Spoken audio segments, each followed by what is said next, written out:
Good morning, I'm Trish Pahanik, and this is Cynopsis, your first early morning briefing.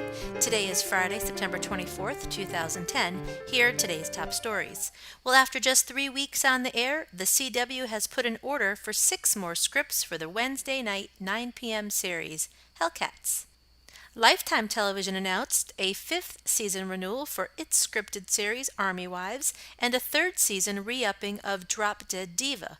Both series will be back next year with 13 total episodes each.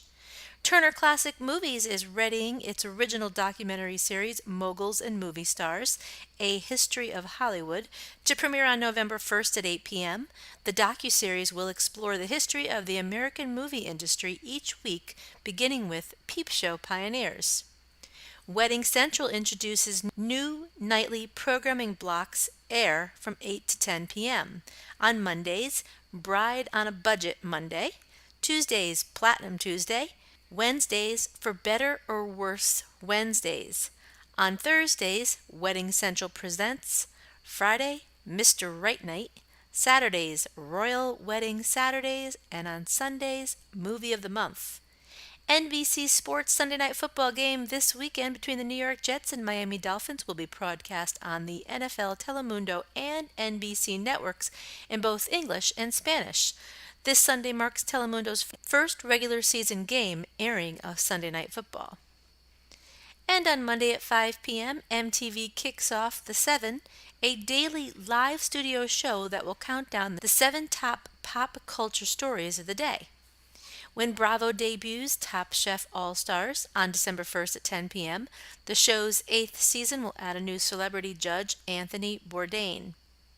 And Tricon Films and Television picked up the scripted comedy series The Smart Woman Survival Guide and the comedy docuseries Hicktown. The Smart Woman Survival Guide follows a group of women who become friends over work, life, and love. Hicktown is about the mayor of Denver, Colorado.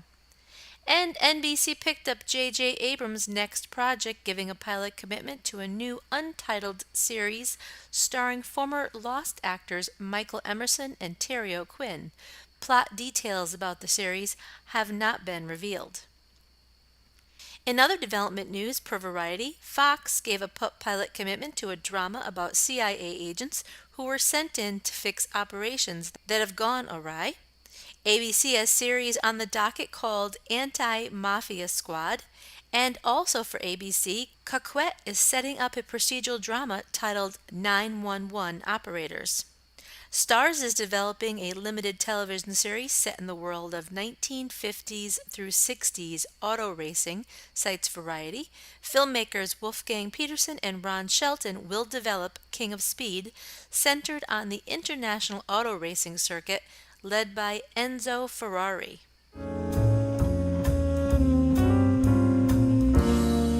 Hi, I'm John Cox, and summer is almost over, and I have a few complaints about what I saw over the last 3 months while watching TV. My biggest complaint is with Bravo, which, oddly enough, it's not with the shows, which, with the exception of Top Chef, really draws on the lowest common denominator within us all.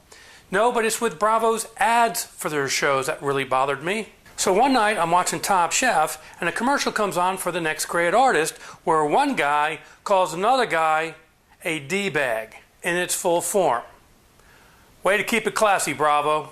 Now I know that language like that is used throughout many shows and that doesn't bother me, but there's always a disclaimer or a warning. But there isn't on these commercials. And Bravo had that word on a commercial. Now when people are talking about cutting edge TV, I don't think that this is what they mean. And my second complaint is that the network shows and the commercials that play during the network shows ought to be somewhere around the same level of loudness. One night I'm watching Rubicon on AMC, which I really like, but it's a very low-level show. And then this commercial comes on and it blasts me right out of my seat. So every time the commercials came on, I had to lower the sound, and when the commercials were over, I had to pick it back up. Really, with all the technology and regulations going on in TV nowadays, can't we get this together? And my final complaint for this segment is, why is Jon Stewart the most reliable newsman on television? While almost all the other networks continue to use language to inflame us one way or another, we have to turn to Comedy Central to get a common sense viewpoint of what's going on. Are you kidding me? It's easy to point fingers at Fox, but Fox is not alone at this. When's the last time you watched MSNBC? Oh my gosh. And the big three networks aren't that much better. So yes, to find the closest contemporary to Walter Cronkite, I have to go to a show that is supposed to be a parody of newscasts. How sad is that? I'm John Cox, and thanks for listening. Have a good weekend.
And on that note, that's a wrap. Be sure to check your email for the full printed version of today's synopsis with new executive moves and more on ratings, some new classified ads, a few other bits and pieces that did not make it into this podcast, and remember to check out tonight's primetime broadcast lineup.